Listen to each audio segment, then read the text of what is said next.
All right. Well, welcome on into the Utah Blockcast. I'm Steve Bartle, Utah Insider for KSL Sports. That's Josh Bennett, co-host of the Utah Blockcast, helping out this season. It's been a lot of fun this year, dude. It's crazy. It's week 11, first season doing the show together. It's been a lot of fun. Already 11 weeks in, and man, it's really exciting. So appreciate you having been on here and having helped the podcast, man. You've been great. Yeah, no, and it's been awesome. Got to meet a lot of cool people, say cool things, chop it up with cool people. You know, good experiences. It's fun to be involved and get a little closer to the program and help people kind of bridge that gap. Dude, that's what's been so fun about doing the YouTube stuff now is like people actually like recognize your face when you're out and about. Like I would get that, pretty regularly prior to, but now it's like I'll be at Target and people will just be like, Bartle, love the show, dude. Like shouting from the other side of Target. I'm obviously there with my wife. Like it wasn't by choice. I didn't go to Target by choice of my own volition. So just, understand that. But no, like it's been really cool to meet a lot of people. The appreciation for what we've done, it means a lot. Like it's really honestly mind blowing that so many people listen and support what we do. And it's just really cool to meet everybody that listens. And so it's been one of the fun things this season is getting to meet, the people that support the Blockcast. So it's been a lot of fun, but enough of the sappy stuff. We've got football to talk about. No football, Utah football this weekend, but college football playoff debuted earlier this week on Tuesday, and Utah debuts in the ranking at number 13, which I think probably caught a lot of us by surprise. And I'd say so. Yeah, but when you break it down and you kind of dive into things, like Utah's, man, they've taken care of business and put themselves in a really great position in the final month of the season. So it's all about taking care of business, and so we'll talk about that. And then with it being the second bye week, we're also going to provide our updated grades, most of which are upgraded from the first bye week. And excited to dive into that. So pretty short show. This isn't going to be our typical Thursday show, just with it being the bye week. There's no need to go super long tonight. Just a quick little show, in and out in 30 minutes, and we're off and rocking, dude. So Bennett, man, let's start. Let's rewind it back to Tuesday. Set the scene for you. Where were you watching? What were you thinking as the reveal went on? Yeah, I was at like a little Irish pub in New York City, and no volume or anything. I'm just sitting there, and we're waiting for a dinner reservation, and the rankings are coming out. I'm sitting with my boss. He's a big LSU guy. He went to Louisiana Tech, so I give him a hard time because he should be a big Louisiana Tech guy. But I digress. Anyway, figured somewhere Utah would land somewhere in that 15 to 17 range, like maybe as high as 14.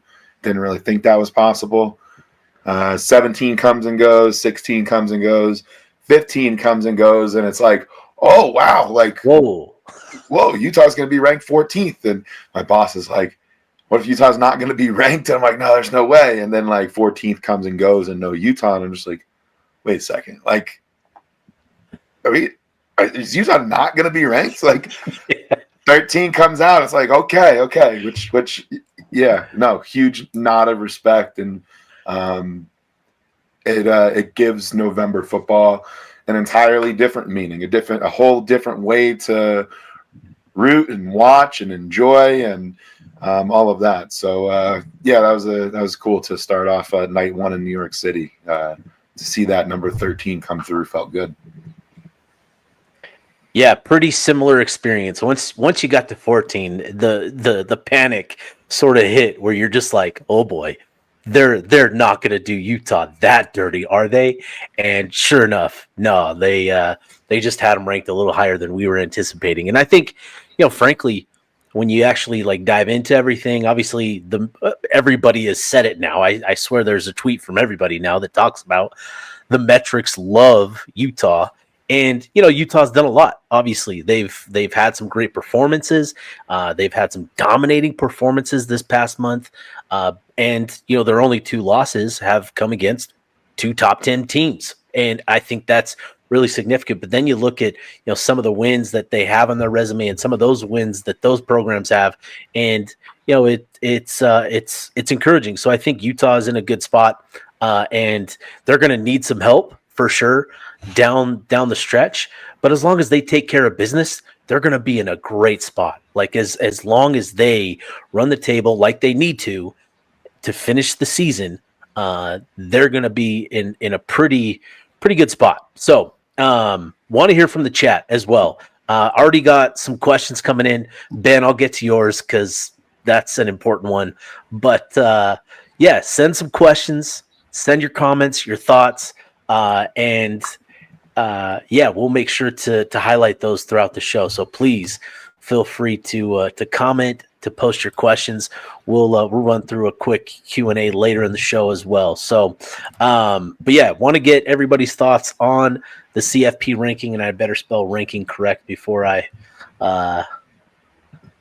post the question. But all right, so Utah at 13. With the rest of the Big 12, obviously BYU at number 7, Texas Tech at number 8.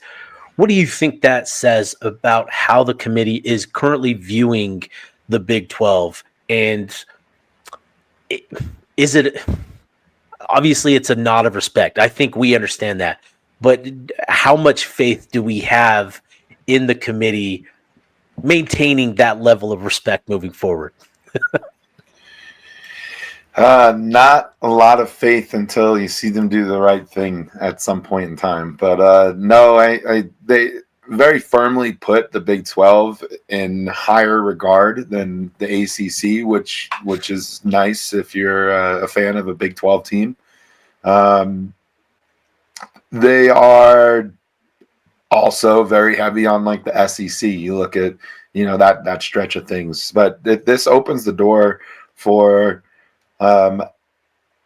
probably not 3, but there is a door for 3 teams to get there that would really need Notre Dame losing, but yes, most definitely 2. This is probably a 2-bid year for the Big 12.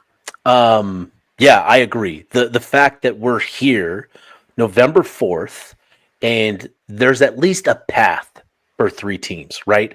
It's very small. It's very, it's going to require a lot. You could say it's the Doctor Strange meme of just one path to getting 3 bids in. But honestly, if you look at Notre Dame's schedule and they're going to be heavily favored in all 4 of those remaining games, and we'll talk about some of those coming up here in a bit. But if Notre Dame drops another one, that certainly helps your chances. So like we've always been, this is a Notre Dame podcast, only this is now a Notre Dame hate podcast. So we're certainly going to be rooting against the Irish on the Big 12's behalf the rest of the way. So that'll certainly be interesting. But yeah, I think to sit here November 4th and to have a path for 3 bids for the Big 12, considering the conversation all offseason, is pretty significant. I agree with you. I think more than anything else, more likely than anything else, is you get 2 bids, right? I think I would be pretty surprised if Utah, if the Big 12 gets 3, but at least there's a path. And I think the Big 12, the committee gave a nod of respect to the Big 12 for what they've done this season. Also with the ACC sort of falling behind. The issue for Utah and BYU at Texas Tech is, the opportunity to add some resume building wins here late in the season. Utah doesn't have a top 25 opponent in their final 3 games. Now, maybe Baylor, Kansas State, or Kansas go on a run where they put themselves in that conversation at the tail end of the top 25. But that's sort of the issue that the Big 12 is running up against, is that there's just not a lot of opportunity for any of Tech, BYU, or Utah beyond this weekend, obviously, with the big showdown, to add another quality win to the resume. So, going to be rooting for chaos, obviously, and all that. But I think Utah's in a great spot at 13 for sure. Yeah, I wanted to highlight this too. Is got a comment, shows they are really valuing the metrics in which Utah is very high in. Worry about teams behind us passing us later on if we don't have any wins over teams currently in their ranking. Yeah. Yep. 100%. Yeah, that's going to be the thing. And for Utah, the only thing you can do is control what you can control, and you can control how dominant your effort is in each one of these games, right? And that's going to be the important thing for Utah, is to not only take care of business against these three remaining games, or these three remaining opponents, but to do so with a pretty emphatic point of emphasis on the scoreboard as well, like to help their cause as much as they can.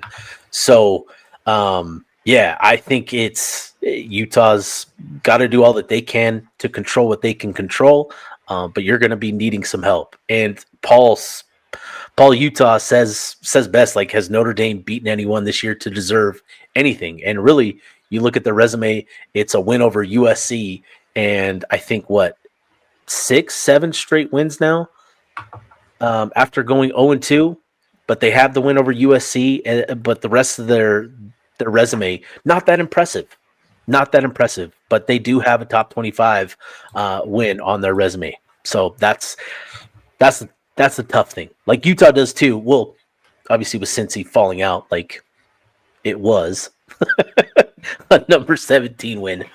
But yeah, that's going to be an interesting one for sure. Yeah. I feel like Utah's got to be at, if Utah climbs to 9, they're going to be in the college football playoff.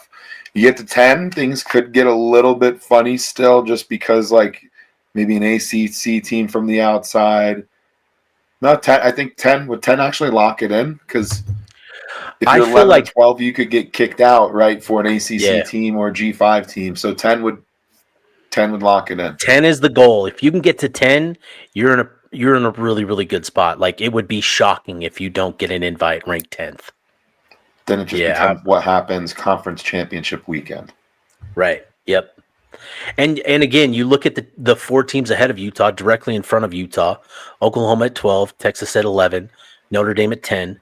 Notre Dame, they've got, let me pull it up here. That Pitt game, big Pitt fans. Yeah, big Pitt fans. Really they've Pitt got fans. Navy this weekend at home. They go on the road to Pittsburgh next week, at home against Syracuse, and then on the road against Stanford. So, again, not the most difficult slate, but, there's some potential there, right? Pat Narduzzi has had an upset in his career. Fran Brown at Syracuse has had some big upsets in his career already. So, we'll see. And maybe Andrew Luck and Frank Reich at Stanford and those guys, maybe they surprise and finish the season with the bang. Who knows? But that's what you're going to need, is Notre Dame dropping a game against that schedule, and it seems tough to count on that. Now with Texas, right? Texas at 11, they've still got Georgia this weekend, Arkansas at home next week, and then they finish up with Texas A&M. So obviously they have a great opportunity to potentially add a big win, but they also have they're at risk of dropping one. That Arkansas game, like if they lose that one, that's going to be pretty tough. Even if you add a win over Georgia or Texas A&M, if you drop that to Arkansas, it's going to be tough. Oklahoma at 12, they're on the road at Alabama this weekend. They return home for a showdown against Missouri, and then they finish up with LSU at home. And LSU is going to be interesting at that point of the season, right? Maybe they get a coach hired by that time, and the vibes start to turn around, but that's going to be the key game. If Oklahoma drops that one, like it's going to be tough for me to see them getting it. But I don't know. So those are the slates. Those are the schedules that the three teams in front of Utah have and remaining, and you're going to need some chaos amongst those schedules to get it done.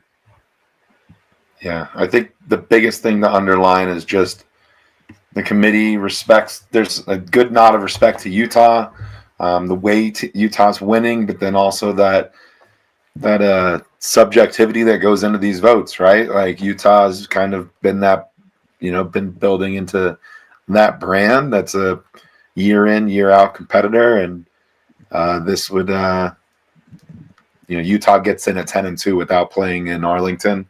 That's a huge nod of respect to Kyle Whittingham and what he's built.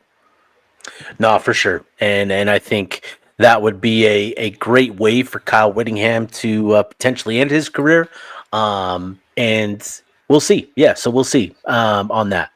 All right, so let's enough playoff talk. Obviously, a long way to go with that, and I think this weekend will provide us with a lot of clarity on not only the Big 12 title race, but the college playoff ranking as well moving forward. So this weekend will be fun, but let's dive into Utah football and the players, the position groups that have led to where Utah's at right now at 7-2 and ranked 13 in the country. Let's go through a position by position grade, updating our first bye week grades as well. But let's dive through this position by position group and just run through this real quick and get some comments, get some questions about these groups and then a Q&A to finish up. But let's start with the quarterback spot. After the last 4 weeks, how are you grading the quarterback position, Bennett? Yeah, I'd give this group. I look back. I'm looking at what we gave our quarterbacks in our first position group breakdown in the first bye week. Gave them an A-.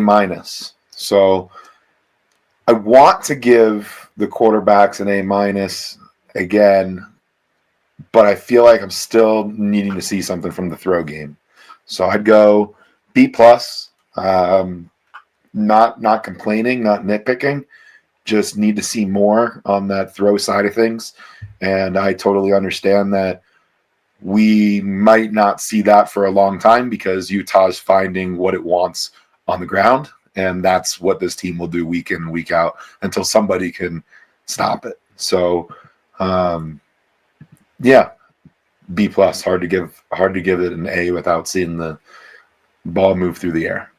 Yeah, I'm with you there. I think B+ is the grade for the quarterback spot, and it's hard to be upset with the overall success of the offense, and that's due in large part to the dual threat production of that quarterback position, whether it be Devin Dampier or whether it be Bird Ficklin against Colorado, right? Bird Ficklin had such a great performance. He earned Offensive Player of the Week and Freshman of the Week, the first time that's been done in the Big 12 this season. Just a tremendous performance by him. And with Dampier, it's easy to take him for granted, and I think there's such an interesting conversation around Dampier where people dismiss him as a quarterback because he doesn't have the big arm, he's not making big throws deep down the field. But when you look at the overall success of the offense, he is the key cog to all of it, right? Like he is doing a lot for the offense to keep it on schedule, to keep possession of the ball, to sustain drives. You can go back to last season and watch some of these Utah football games with the offense and how much of a struggle it was to kind of reset and gain that perspective of how bad things can be when you don't have a good quarterback. And with Dampier, I think that can be taken for granted a little bit when we're starting to talk about Dampier and what he means to this offense. But when you look at what he's done, he's number 26 in EPA in passing among all quarterbacks. He's number 7 in the country in EPA in rushing among all quarterbacks. He's accounted for 83 first downs through the air, 33 first downs on the ground, 15 touchdowns through the air, 5 on the ground himself. He's done a lot to help this offense sustain drives and put points on the board. And that was his message before the season even started. When he was asked if you had to summarize what this offense is going to do this season, he simply put it, and I'm paraphrasing, we're going to score points. And that's what they've done. They're among the top in the country in points per game, in yards per game, and it's due in large part to what Dampier has done at that quarterback spot. So, but at the same time, the games against BYU and Texas Tech still loom large, and I think it is fair to criticize some of the downfield production, but let's not dismiss what he is doing in a really effective manner. So I think B+ is fair, but certainly a lot of room for improvement at that quarterback spot. Let's get to the running backs. How did you grade the running backs over the last few weeks?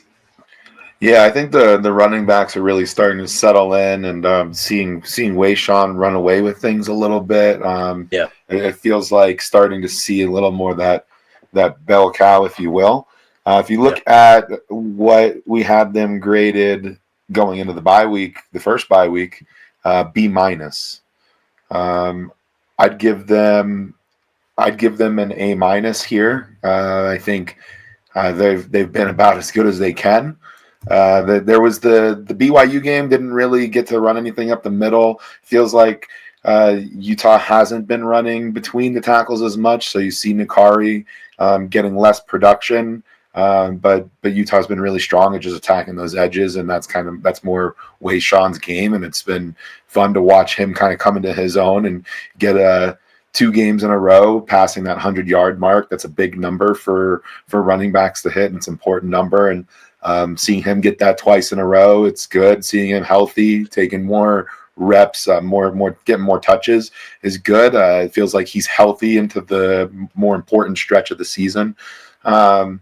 Then you got guys like Daniel Bray, coming in. Like that's been something that's come into the picture since we regrouped on this group last. And it's been a group that's been fun to watch grow, and they're every much as part a key to the success that this offense has been having. Yeah, I think going back to our grades last time, a B- felt fair. It felt like they were getting the yardage they were supposed to get, but not creating a lot after that. I talked a lot about getting more juice for the squeeze, right? I said that repeatedly on the last bye week show when we graded things. And over the last 4 weeks, they have gotten more juice out of the squeeze in these last 4 games. So I think, Utah's really benefited from the emergence of Daniel Bray. You mentioned that Utah really struggled to run up the middle against BYU, but Bray was everything to the rushing attack, getting to the outside. His speed and ability to get to the edge was vital to that, and to have that presence in that room, I think is really big. And then with Wayshawn Parker, back-to-back games going over triple digits, and it seems like he's starting to hit his stride as a running back as we get into these final 3 games, which is really exciting.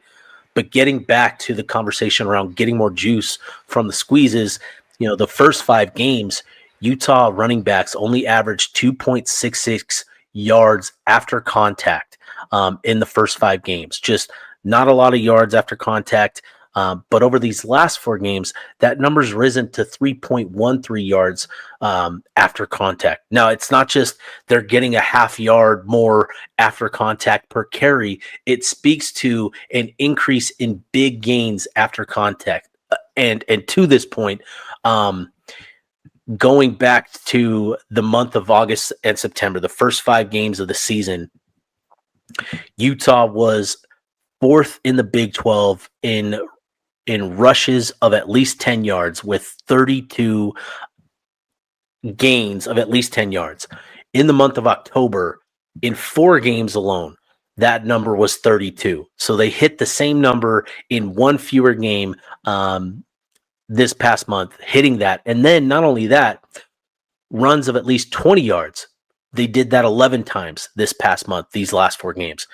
In the first 5 games, that number, they only got to 8. So they're getting more chunk yardage. They're getting more explosives in the run game as well. And I think that's a big part. And Wayshawn Parker has been big in that.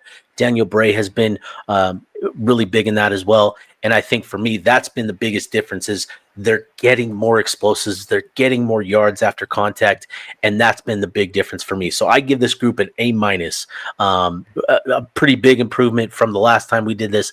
And I think they've really started to capitalize and find a groove, with the running backs. So let's get to the big guys up front, the offensive line. Where are you at? What's your grade for the big hogs?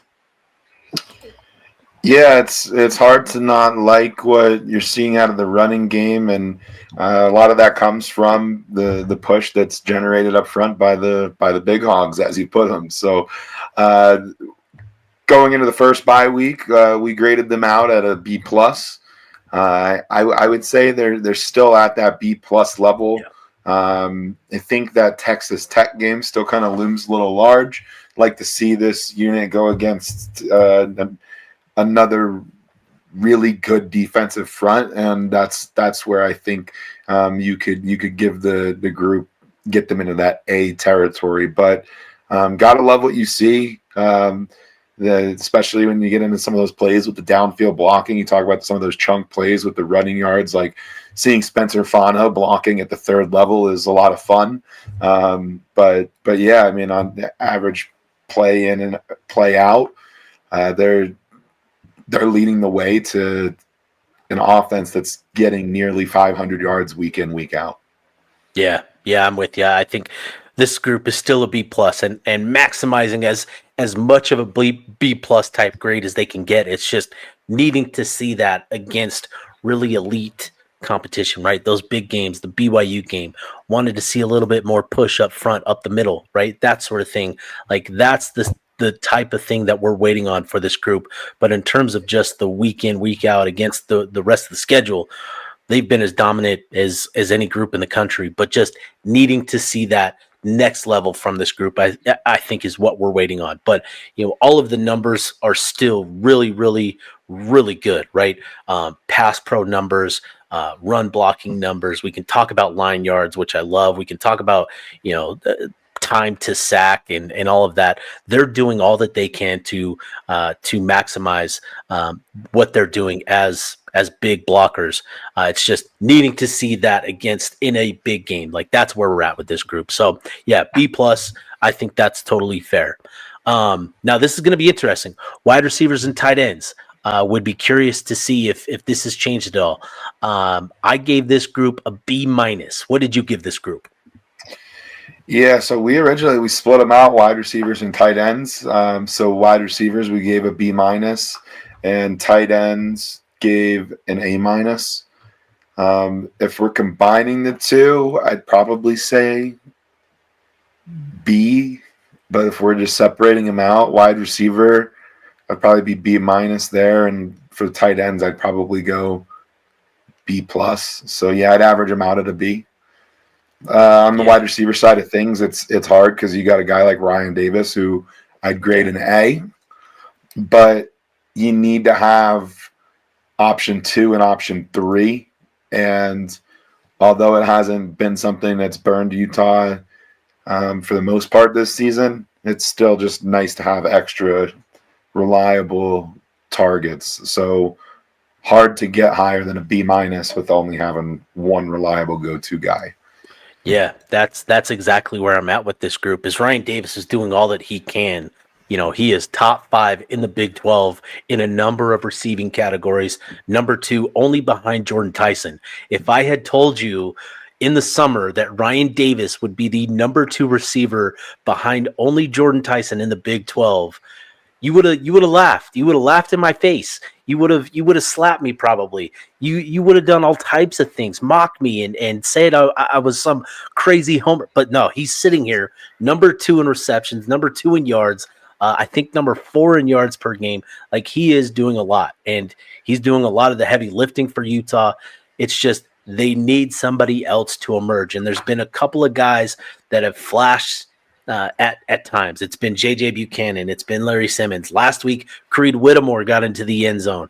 I think a lot of people were really excited to see that. But who can sustain it, right? Who can emerge as that consistent threat? And talking about Dallin Bentley, he's been so fantastic this season, but he's dipped a little bit in terms of his production from the first part of the season, the first 5 games to the last 4. The production itself has slipped.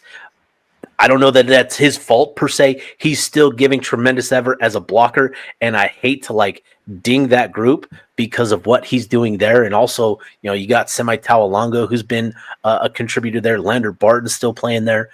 But for me, just needing a little bit more consistency beyond Ryan Davis and that group will really help itself. And so hopefully you get into the bye week, you get Tobias, healed up a little bit more, get him some more rest.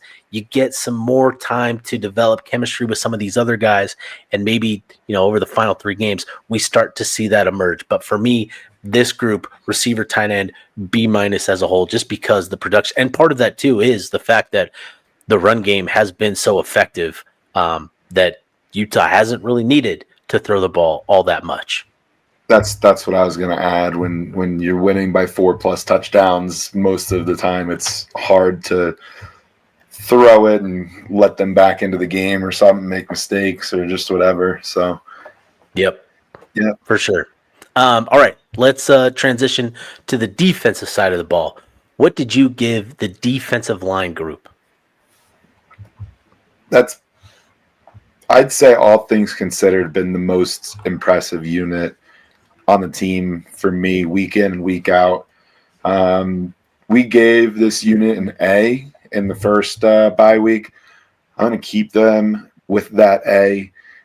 Just bringing that pressure week in, week out. John Henry Daly getting to the quarterback as frequent and as often as he does. It's been the most consistent group, whether it's a base 4-man rush or the 4 of them are pushing and it's freeing somebody off the outside to get home. This unit's just been counted on. And got to note, too, that it's been pretty banged up at the defensive tackle spot, and you've watched those guys just rotate week in, week out. Don't know which 2 are going to be the ones that are going to take the brunt of it, but they take it. And proud of that defensive line unit. Yeah, I'm with you there. An A for this group still. Jonah Leah and John Henry Daly, the told you not to worry about these guys all-star duo. Like, these guys are at the top of the list, the MVP of the told you not to worry about these guys list. These 2 have been phenomenal. And obviously John Henry Daly is 2nd in the Big 12, 5th in the country in 41 total pressures, is tied for 3rd in the country with 9.5 sacks. And he's been phenomenal. Jonah Leah is underappreciated in terms of what he's doing along the interior of the defensive line. He's been the most available, he's been the most consistent, and it's made a huge difference. All of the talk all offseason was about Dallas Vakalahi, and unfortunately, he's been injured. So it's not to knock him. Aliki Vamahi, a veteran, he was another guy that everybody was looking to count on. And then there was always just this Jonah Leah guy. Is he going to have the weight? Is he going to be at the weight he needs to be? And here we are, going into game 10 next week against Baylor. And Leah has 13 pressures on the season, matching the number generated by Junior Tafuna and Keanu Tanavasa from all of last season in just 9 games. He also has 14 run stops and is tied for the lead on the team with John Henry Daly in that regard as well. So he's doing a fantastic job, and I hope that people appreciate what he's doing, because he's not your prototypical defensive tackle who's 6'3", 310 pounds. He is a little bit lighter. He's a little bit more athletic, but he's done a lot to make an impact on that defensive line. So he's been really good. And I think, to your point, just the collective effort from the line across the board has been phenomenal. They've been the tone setters they've needed to be this season, and I think that's been huge. So A for the defensive line. Let's get to that second level group, the linebackers. What grade did you give Colton Swan's group? Yeah, I'll give this group a B. Let's look back real quick. Had him as a B+ going into the first bye week when we first graded the group. I'll give him a B. not a knock by any means. Just feel like you get spoiled with a guy like Devin Lloyd, who's just everywhere. Yeah. And just absolutely nasty and vocal and that leader and all of that stuff that you want out of a guy that's playing in the center of your defense. I just feel like we don't have that, and I know that that's an unfair bar because Devin Lloyds don't just walk out on the football field every Saturday or Sunday at this point. He was a 2-star athlete. They're everywhere. I was a 2-star athlete back in 2007. Just miss Devin Lloyd. Special shout out to Devin Lloyd. Stevenson, Sylvester, just that it just need that dominance, and hopefully can see that. I think John O'Hall's getting really close, and yes, I'm glad you said that. It's not a knock to the room. They've been great. Don't get me wrong. I think the linebackers have been awesome and a really important piece of a really strong D. Just waiting for the next time I get to watch Devin Lloyd. That's really, I guess, what it comes down to. Pretty special player, but yeah, I think Jonathan Hall has really done a lot to do his best. You go back to that Colorado game; he led the team with 9 pressures as a linebacker. Let's not forget that, right? 9 pressures, 2 sacks, forced the safety. He was that guy for Utah in that game. Trey Reynolds also filling in for Lander Barton in the first half, got himself a sack and a couple pressures. That game plan was so perfect and allowed the linebackers to just play on their toes and get after Caden Salter. That was a fun game. And the rest of the other 3 games, they've been solid. Still looking for, to your point, more of that playmaking, right? More of the ball hawking. What made Devin Lloyd so special, whether it be getting to the quarterback and getting sacks or creating turnovers. That's what I'm wanting to see from this group. Now, Levani Damuni's added the club, right? He's clubbed up now. He's got potential to now potentially, force some fumbles with some extra force, right? He picked up the fumble late in the game against Cincinnati, but I want to see him use that club effectively. That's what I want to see is Levani Damuni using that club to his advantage, right? Just start knocking dudes with the club. That's what I want to see. So, beyond just, Damuni using the club to his advantage, right? I hope that we continue to see these backers play with that aggressive mindset that they had against Colorado, right? Get after it, be nasty, and just be physical, be violent. That's what this group needs. And I think that game plan got that out of Jonathan Hall. And so I hope that he, among all the other linebackers, can really progress over these final 3 games. Because I agree. I think he's got sort of really special potential, and I think he can start to realize that over these final 3 games. He's already made great strides from where he was last year to where he is right now. Night and day difference, right? He is a truly converted linebacker. Now it's about taking those next steps and elevating to an elite level, and I hope that we start to see that over these final 3 games. So B+ for me at the linebacker position. Let's now get to the cornerbacks, because going back to the first bye week, this was the group that we were pretty hard on. This group was not impressive. So I'm very curious to hear what your thoughts are on this group, Bennett. Yeah, so we did B- for the quarter. This is a first bye week grade. Yep. B- for cornerbacks, C- for safeties. Yeah. If we're putting that whole back end of the defense into one grade, cornerbacks and safeties, I'd say at this point, I'm going to go B+, and I want to go A-, but tackling stops me from getting there. Yeah. B+ though, good grade. Top 10 pass defense in the country in terms of yards allowed per game. Has been beat on a couple long balls, but overall, just been the unit's been mostly nails. So B+, I think most improved unit overall on the roster, and will be interesting to see how they perform on the other side of the bye week against Trigg and Sawyer Robertson and on the road and whatnot. Good test against a nice air attack. team. Yeah, I think you hit the nail on the head. Is that the tackling is what holds this group back? There are a couple really memorable moments over these last 4 games when it comes to tackling and amongst the defensive secondary members, and I think that's what hold this group back from a better grade. But in terms of coverage, these two groups, safety and cornerback, have made really impressive strides. So I'm going to ask you, Bennett, who do you think is currently limiting quarterbacks to the lowest QB rating when targeted? So I think I know the answer to this one. Teo Johnson? It is not Teo Johnson, actually. Blake Cotton. Blake Cotton. Teo Johnson. Okay, fair. Teo Johnson.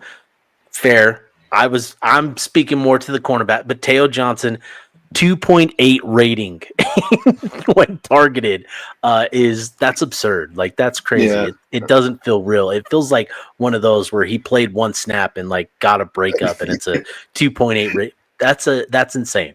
So okay, I'll give you that one. 2.8 for Teo Johnson. But Blake Cotton, amongst all the cornerbacks, limiting opposing quarterbacks to a 49.3 rating in coverage when targeted.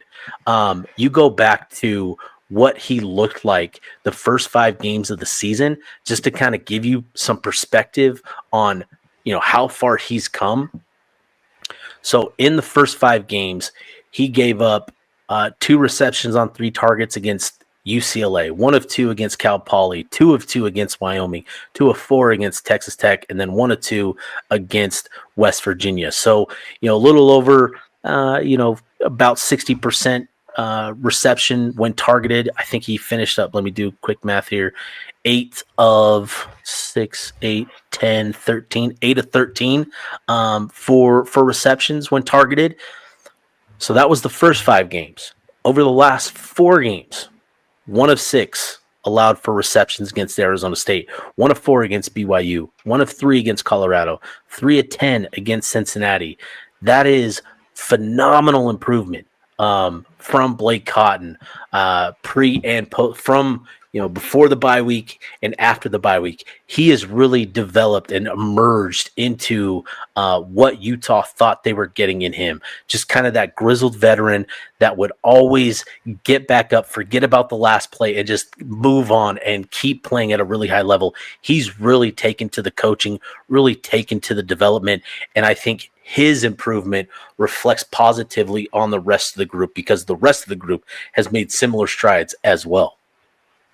Yeah, and guys like Blake Cotton coming over from UC Davis, I mean, that's important to just keep in mind when you think about this transfer portal era and Utah's ability to restock the cupboards and being able to take a guy from UC Davis like Blake Cotton and have him playing the way he is.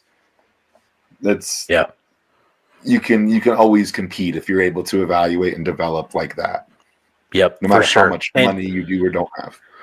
For sure. And I think that's a really big thing. And Utah, you look at that cornerback room. Donovan Saunders made a couple of really impressive plays against Cincinnati.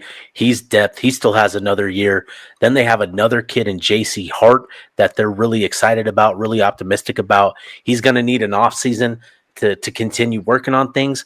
But this cornerback group is looking really promising for the future. So there's a lot of excitement. And again, just the development of this group.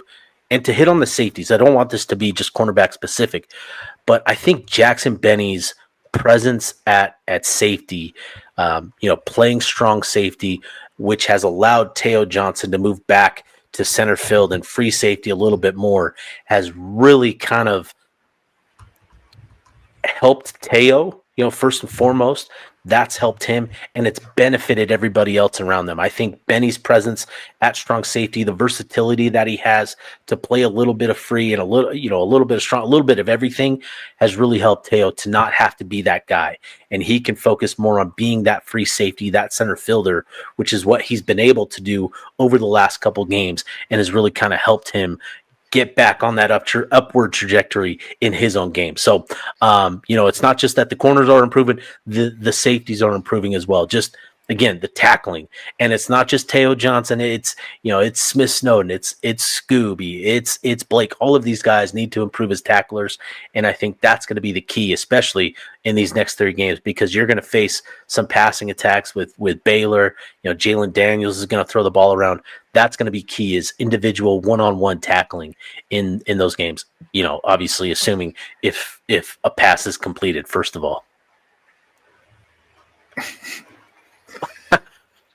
All right, dude. Let's wrap it up. Special teams. Did we grade special teams last time? I can't remember if we did, but we need to. I don't see special teams. I don't think graded. we did. Yeah, I don't think we did. But I'll give this group a B. And I think there's some really encouraging things with each phase of special teams. Orion Phillips doing a great job. He's not punting a lot. I think he's like 15th in the Big 12 in punts, which is great. That's where you want to be. You want to be at the bottom of the conference. But I think he's had the 3rd most punts pinned inside the 20, even, with his few attempts. So that's been really impressive. And then Dylan Curtis, outside of his performance in Wyoming, where the wind was swirling, where he missed those 3 kicks, he's been really, really good. And you look at some of the numbers compared to some of the other kickers in the conference, 2 or 3 on kicks of at least 50 yards. He's tied for the lead in the Big 12 with, I think, 6 other kickers, from that distance. So there's some good things going on with the kicking as well. Obviously, the touchbacks, that being a consistent thing with his leg and just being able to boot the ball out of bounds, I think is something that every fan is fired up about. We don't want to see kick returns. Just boot it. You've talked about it a lot.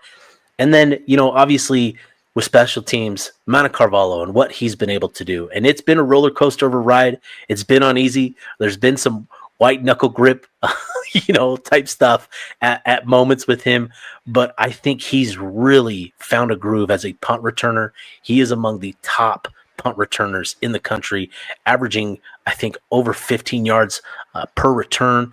And, outside of the muff punt against BYU, has just been really, really, I shouldn't say really consistent, because I think his first punt return was against West Virginia, where we were both at that game. And he did a leaping reception to haul it in. It's just like, oh, buddy, this is going to be a ride. But anyways, I think a B for special teams is pretty fair. Yeah, I'll go B plus, mainly because Utah's kicking the ball out of the back of the end zone on all these touchdowns it's scoring and all these kickoffs it has. No, I think the return game's actually been pretty solid, aside from the couple mishaps, and then I think the kick coverage doesn't really exist because it doesn't need to, because we're kicking it out of the back. Utah's kicking it out of the back of the end zone. On punt coverage, not giving up the big play on punt returns to opponents. Field goals have been moving in the right direction. Maybe there's one game I would have liked to see more field goals kicked, and but what can you do? But no, I think B plus is where I'll put these guys. Let's go ahead. Let's wrap this thing up. Put a bow on it. Get this posted tomorrow morning. Appreciate you, Bennett, for doing this. Appreciate everybody for hopping in, for tuning in, and supporting the Blockcast. It means a lot to us, and excited. Enjoy your weekend. Enjoy the bye week. Enjoy football. Stress-free football. It's fantastic. And we'll be back. We'll be back. I think Saturday night we're doing a space, Bennett. Saturday night, just kind of recap the action. Yeah, no space tonight. Don't have a football game to talk about. Don't want to talk about tiebreaker scenarios and things like that. Yeah. Saturday night, when the games are over, that's a great time to do that. So, yeah, Saturday, come back together. Sounds good, man. Saturday night space. Looking forward to it. We'll see y'all then.